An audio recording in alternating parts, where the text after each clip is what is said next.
Well, good morning, everyone. Welcome to the Couples Academy show. My name is Hassani. It's good to have each and every one of you with us here this morning, wherever you're dialing in from around the world. We just want to know who you are and where you are from. What corner of the earth are you representing today?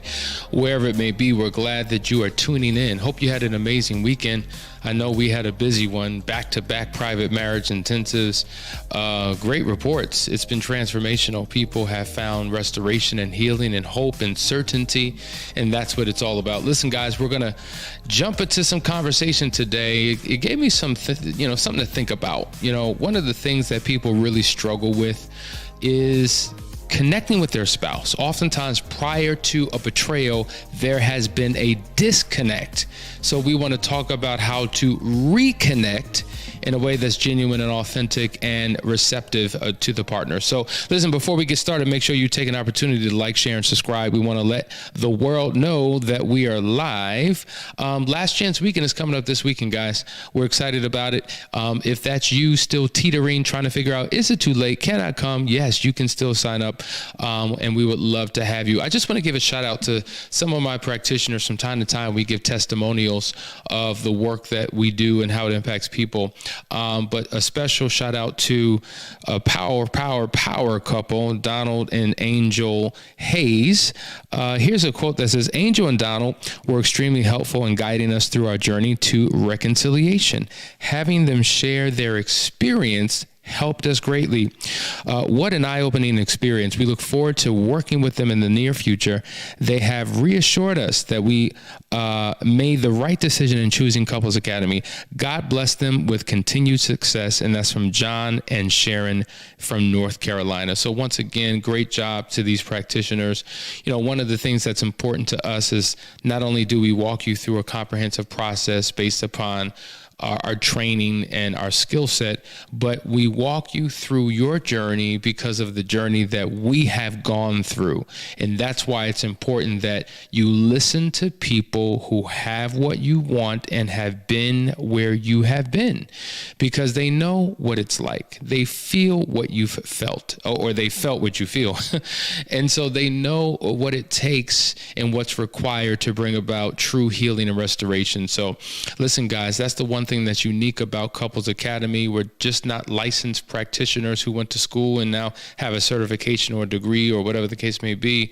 We have been in the pit and we have gotten out of it, and we want to help you get out of it as well. And that's our passion. That's our call. That's our purpose, to help change and transform this world one marriage at a time.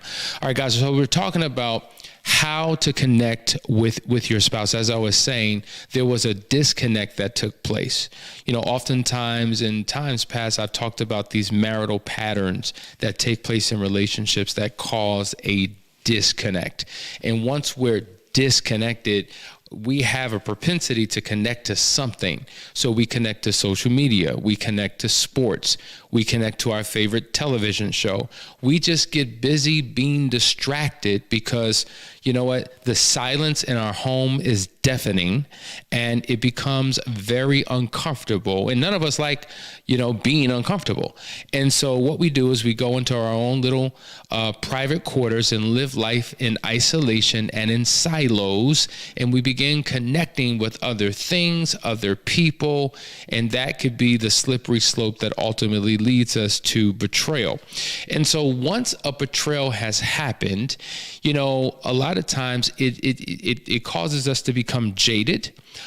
We have less hope of what the potential outcome of any type of restoration process can be, even if we're going through the process. Many of us are just going through the motions, and it's time to begin to turn that thing around, pivoting in another direction. And one of the ways that you've got to do it is by reconnecting. Now, reconnecting doesn't feel good initially. At first, it feels awkward and uncomfortable, and why do I have to do this? And this doesn't feel right. In fact, I have an aversion to you. Don't come near me. Don't touch me. Don't look at me. I know couples who literally do not look at each other. To look into someone's eyes is to look into, they say, the window of the soul. And that's where the disconnect is. Could you imagine living life like this, where you have no type of connection through the eyes, through touch, through talk, through time, that becomes a challenge. And sometimes we intentionally keep ourselves from connecting because we fear what may happen to us. We fear that it may happen again. We fear being vulnerable and being hurt. And so we choose to remain stuck in our pain and stuck in this awkward state in our relationship. And so in order to connect, it's not going to just happen. No feeling is just going to overtake you. It doesn't work like that. And as feeling-oriented people, we have to realize that we have an internal feeling that we can create. We're still waiting for outside conditions and circumstances to impact our lives. And so when something happens, when God comes down, when a situation changes, when a feeling comes upon us, then we will. But that's backwards. That's not how it works. And so if you're waiting for external circumstances to change your internal situation, you're going to be waiting for the rest of your days. And that ultimately means that you are a slave.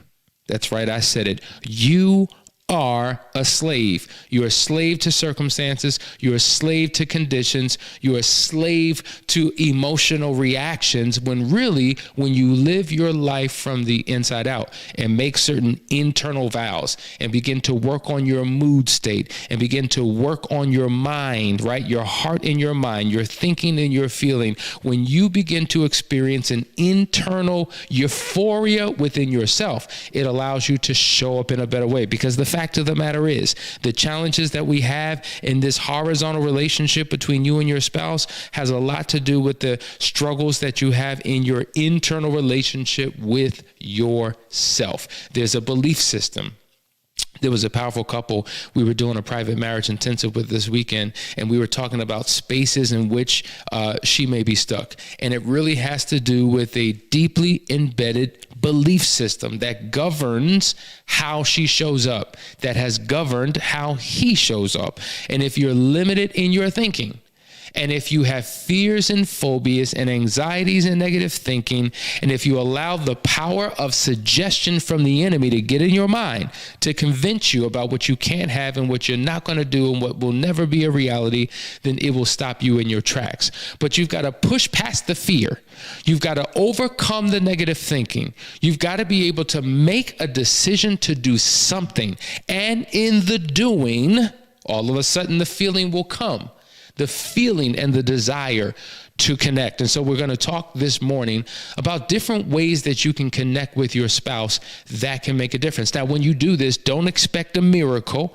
Don't expect something to just change and transform overnight. It doesn't happen like that. Some things happen over a period of time. So though we want quantum change means we can collapse time. We can get somewhere much further in a shorter period of time. And with certain things, we can get that. But other things require an incremental, slow process because we're trying to regain and build trust, safety, and security. So when we say trust is lost in buckets and gained in drops, well, taking a drop, putting it in a glass, and another drop, and putting it in a glass, that's a slow process. And you want to go slow. And so for all of you people who are saying, I just want to move forward. Can we just move forward? Can we just get past this? Why are we still here? You don't want to race into the future because the process that a person needs to go through will be missing. You're skipping over intentional, purposeful steps, and the true healing and restoration doesn't take place, right? It's just a cover. It's just a mirage. It's not real. But when we take our time, knowing that there's a law of growth and germination that takes place when a proper seed is implanted within the soil of our heart, then all of a sudden, that's something we can believe in, because it's long-lasting and sustainable. So let's talk about ways that we can connect. All right, so number one is what we call daily touch. Now, you know that according to the 5 love languages, physical touch is one of them. And I always like to clarify, we're not talking about sexual touch. I'm not ready for that now. I'm still hurt right now. I got a wall up right now. Don't even think about that right now. You can't touch me. I'm not touching that. That's not what I'm interested in. So let's stop racing to the very thing that serves us rather than doing what helps to serve our spouse. So touch There's power in touch. You know, babies, when they receive enough touch, it helps their self-esteem. It helps their physical, emotional, and mental development as an actual human being. When they're void of touch, there are deficits that happen. It creates sometimes a mental, emotional insecurity and vulnerability and challenges in terms of their development. Physically, they don't develop to the degree that they could if they received enough touch. And in some rare instances, babies can actually die because they're void of touch. How long has it been since you've touched your spouse or your spouse has touched you? Does it feel like an emotional, relational death? Does it feel like something has died on the inside? Well, one of the ways to reignite, maybe not the passion, but the connection is through touch. Touching hands, right? Just closeness. You know, I did this exercise with one of my clients, and I walked very close to my client. I didn't touch him. I said, but do you feel me? Yeah, I do feel you, but I'm not touching you, right? No, you're not touching me. She could feel my energy because we exude energy from our physical bodies. And oftentimes when there's such a disconnect, you don't feel your spouse's energy anymore, right? And so touch doesn't necessarily have to be a stimulating touch, but it could be a touch of care, a touch of comfort, because oftentimes touch is a form of communication. I remember there was a couple, one was sitting on one end of the couch, the other one was sitting on the other, because that was the pattern that they had been stuck in for so long. And so I said, why don't you move a little bit closer? Let's just work through something. Just move a little bit closer. They were weird and awkward. And it was uncomfortable.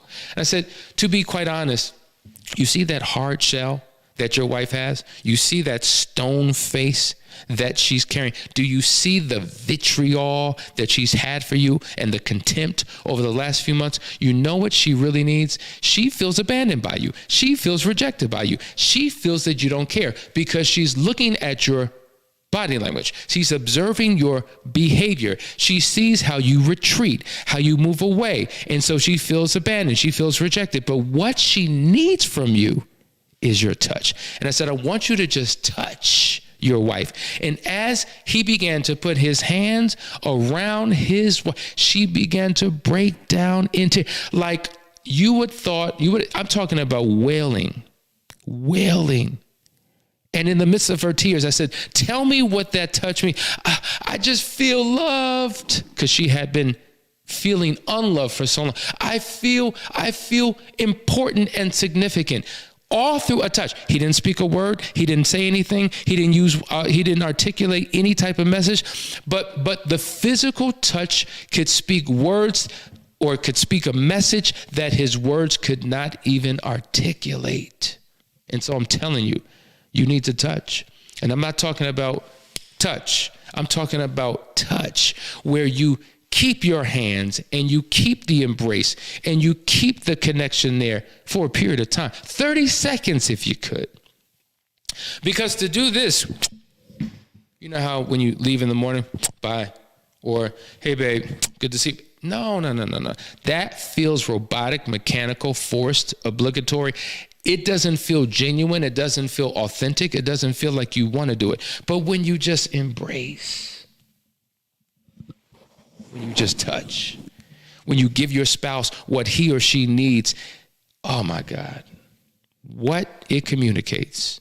It's a form of connection. You may not have the words to speak, and that's okay, but it's a form of connection. And when you can connect like that, makes a significant difference. Listen, guys, you're watching the Couples Academy show. We're talking about how to connect with your spouse when you've lost the connection. We'll be right back. We're going to go deeper. I hope you're taking notes. I hope you sit down with your partner and watch this, because sometimes you wanted to do these things. You wanted to communicate these things, but they don't want to hear from you. So using this show as a teaching tool can help the reconnection begin. Stay right there. We'll be right back.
Well, good morning, everyone. We're back. This is the Couples Academy show. I want to give Ben a shout out. Cali Power couple, Kenny Burkett, Daryl Gardner, Lindsay Chavez, LaShawn Jackson, Christina Jackson. There's a lot of Jacksons here. Gorgeous Wells, Gonzalez. Good morning, brother. Vashawn, Camille, Torre, Darnell, KB11. The list goes on and on. Glenn, good to have you all here this morning. Kimberly, listen, a question did come in and I want to address it. Here's the question. How can you reconnect with your spouse if you both moved into different homes? Okay, so circumstances are different, right? But I want you to think about when you were dating your spouse. 9 times out of 10, even though people, hey, my name is Hassani. Hey, you want to move in? And people move in prematurely. There was a time when you were dating your partner and you did not live in the same home. But the geographical distance didn't keep you from connecting. There was a desire to connect. Obviously, situations different. I get it. You probably are in different homes because there's been a huge disconnect and you're probably in a separated state and you're kind of in a space of ambiguity about what the future of your relationship is. But I want to encourage you to go back to the days of old. If you have a desire to want to connect with your partner, first of all, what I would say is you got to remove certain obstacles out of the way that keep you from connecting. Think about it. If I'm trying to connect, what's difficult is if there's something here in the way and I'm trying to connect and I can't get there. Like I'm trying, but there's a blockage. What's the blockage? Ego, pride, right? Negative feelings and emotions that consume you. You have this hardcore way of thinking where you're caught up in your thoughts and you feel justified for why you won't forgive, why you won't release, why you won't accept, why you won't, all of those things. Those are the blockages. So first of all, you got to work on those internal things and remove those from the way, right? Those are the obstacles. And then you got to pursue. This power in pursuit. So when you were dating each other, you would call each other, you would text each other, you would get in your car and drive over to each other. And I don't know what the state of your separation is. I don't know if you're trying to separate to clear your hearts and minds to figure out what you want to do, or if it's a desire to come back, or if somebody is pursuing divorce, but it doesn't matter. I say it doesn't matter what the state is. We've had people who have literally come to private marriage intensives and last chance weekends who literally have been separated for 5 years, 4 years. I remember this couple, 5 years, and they're doing phenomenal today. They lived in separate houses. They lived separate lives. I mean, there was a huge gap, but somebody had to make the decision. So your geographical location doesn't keep you from connecting. You just have to be intentional and you have to reach out and you have to be consistent because doing the right thing one time is not good enough. That's why the Bible says, don't be weary in well doing, for in due season you shall reap if you faint not, meaning don't get tired of doing the right thing. So it didn't work the first time. Okay. He rejected you the second time. Okay, fine. The third time, you got to keep going. You got to keep going. You have to overcome no. No is irrelevant. No means nothing. When it comes to pursuing something, ignore the no. Matter of fact, look at no as a challenge. How many no's do I have to get before I get my first yes? Right. So when you gamify it and when you look at it like a challenge and you're not moved and swayed by the rejection, because it may come, I'm telling you, that's the key to the breakthrough. Consistency is the key to the breakthrough. All right. We're talking about different ways to connect with your spouse. We dealt with the power of daily touch.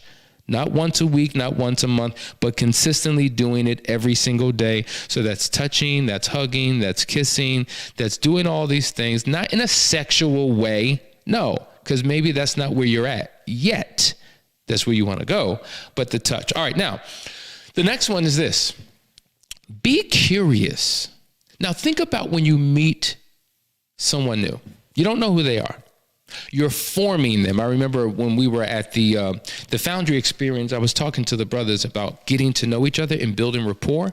And I said, you got to form your brothers. Form, F-O-R-M. It's an acronym. The F in form means, find out about their family. Okay. The O in form is ask about their occupation. The R in form is, hey, find out what they like to do. What are their recreational activities that they engage in? And then the M in form is the message that you want to leave the person after you've received the information about the family, occupation, and the recreation. Okay, that's forming someone. And so I think we've lost the art of that, or the desire for it, when it comes to our spouse, because that we assume that we just know.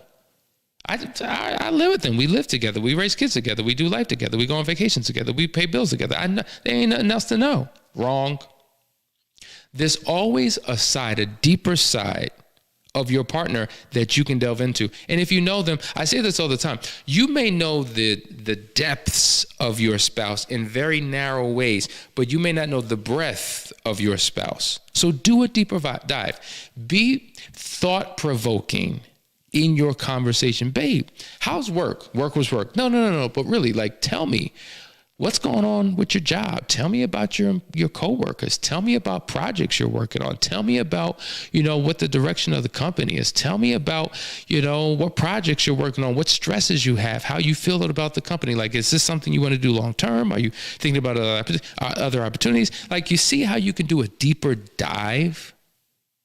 3 words that you can use that allows you to take a deeper dive with your spouse is this. Tell me more.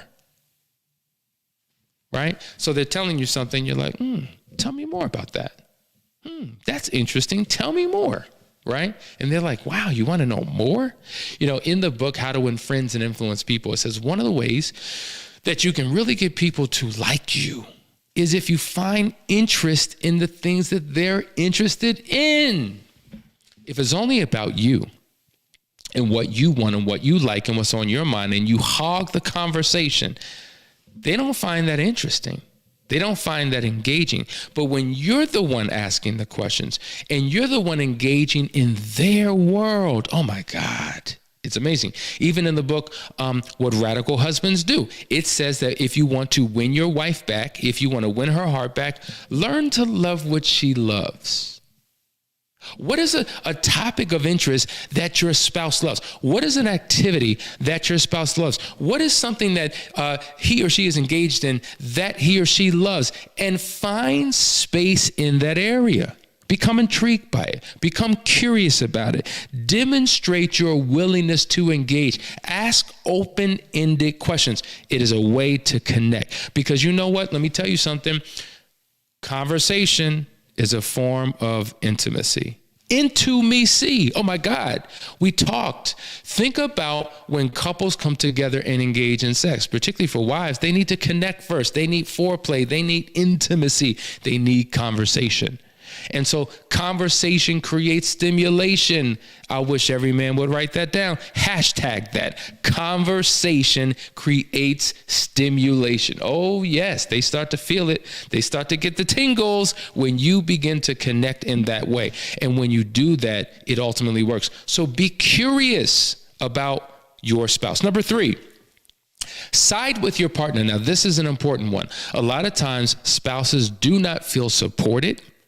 They do not feel as if you're on their side. Why is it that you take everybody else's side? Why are you being so diplomatic? What about me? What about my thoughts? What about my feelings? What about my position on the matter? Why is it that you always have to accommodate everybody else? It's always what your mother thinks. It's always what your brother thinks. It's always what your coworkers think. It's always about what your friends think. It's always about what the kids think. But you never take my side. In fact, what you do is you cross me. What you do is you contradict me. What you do is you correct me in front of other people. And I feel reprimanded. I feel like I'm in the principal's office. I feel like I don't have a partner. I feel like I have nobody to support me. I don't feel connected to you because you don't make me feel safe. Now, I know some of you can relate to that. That's exactly where you find yourself. And you're thinking, well, good God, I'm just saying there's different ways to think. Yeah, but right now I need you to be on my side. I need you to feel what I feel. I need you to think about the way that I think about certain things. Sometimes be on my side. Show me that we're one, that we're on the same team, that we're partners together in this thing called life. I feel so isolated. I feel so separated. I feel so alone on an island all by myself, and I have nobody to rely on but me. I'm here serving everybody else. I serve you. I serve the kids. I serve the boss. I serve the employees. I serve the community. But who's here to support me? If I don't have that in you, my own spouse, then we don't have anything. I just don't feel connected to you. This is some real stuff, folks. I know you feeling what I'm talking about because many of us have been there or currently are there. Let's go to the next way to connect. The way in which you need to connect with your spouse is to show gratitude. I can't tell you how important it is not to take your spouse for granted. Now, in a home, there's probably some duties, some responsibilities that have been equally delegated amongst you and your partner. And so they do what they do, you do what you do. And so it's just like, why do you don't need to be celebrated and rewarded for that. That's what you're supposed to do. Now, here's the contradiction. And, you know, I may get in trouble, but I don't care. I'm my own man.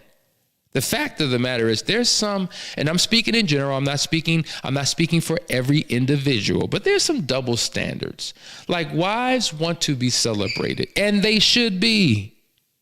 Like Danielle can burn, y'all. She can get in that kitchen and make magic. Like real talk, I don't even have a desire to go out and eat in restaurants anymore because the food that she makes is fire. Now, for me to eat her food and I'm eating, and I just get it from the table and walk away and don't acknowledge what she did. Don't tell her how great it was.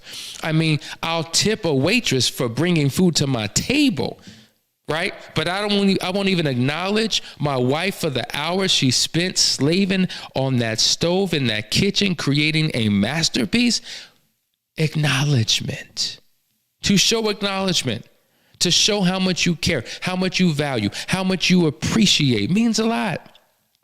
The way that she decors the home, the way that she takes care of the children, the way that she plans for things. They just want to be appreciated.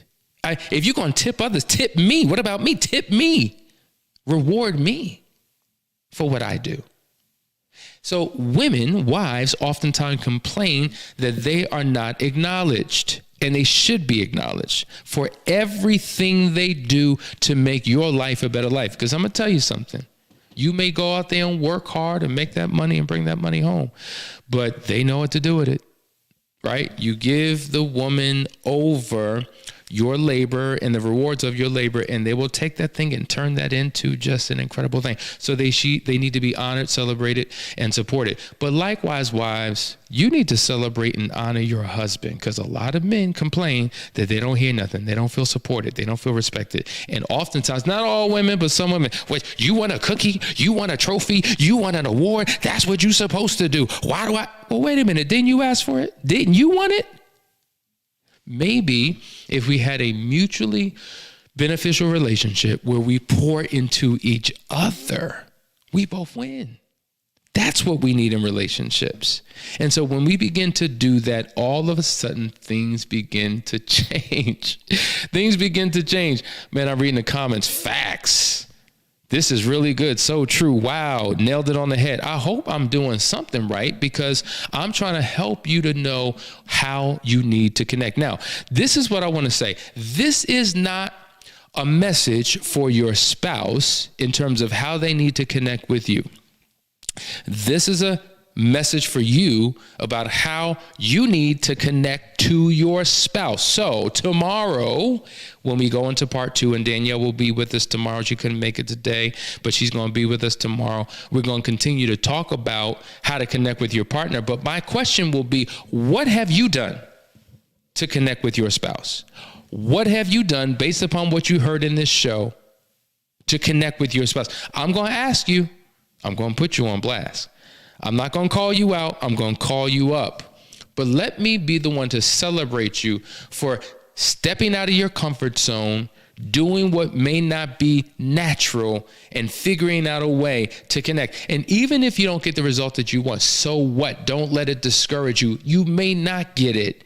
If at first you don't succeed, pick yourself up and try again. Remember that song from Aaliyah? right? You got to keep going and keep going and keep going. You got to be disciplined. You got to be committed. You got to be willing to do whatever it takes. You can't give up. You can't throw in the towel. You can't call it quits. If you don't get the reaction that you want at first, figure out another way. Thomas Edison failed, as they say, 10,000 times. But did he really fail? Failing would have been quitting. He found 10,000 ways that did not work. So if you would try to touch her this way and it doesn't work, and you try to touch him that way and it doesn't work, you just keep on going and keep on going and keep on going until you figure it out, because eventually your consistency will produce a harvest. Listen, guys, you've been watching the Couples Academy show. Thank you for tuning in this morning. We'll see you tomorrow for part 2 of our conversation of how to connect with your spouse. See you then.